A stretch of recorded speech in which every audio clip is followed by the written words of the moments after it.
Sebuah video singkat yang memperlihatkan saat sebuah mobil ambulans melintas di jalanan saat membawa pasien viral di medsos. Pasalnya, dalam video itu laju mobil ambulans diduga dihalangi oleh pengendara mobil Mercy.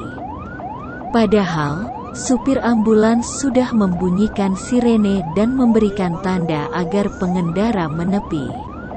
Namun sayangnya, suara ambulans bak diacuhkan oleh pengendara Mercy.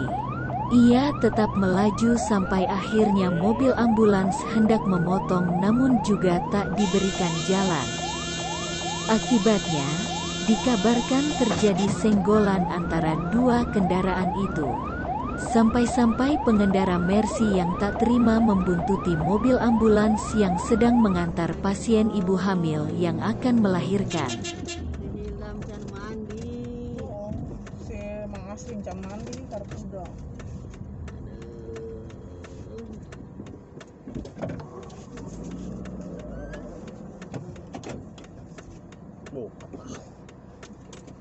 Itu kenapa? Ya tadi. Ikutin ya? Ya kan aja ada di video ini.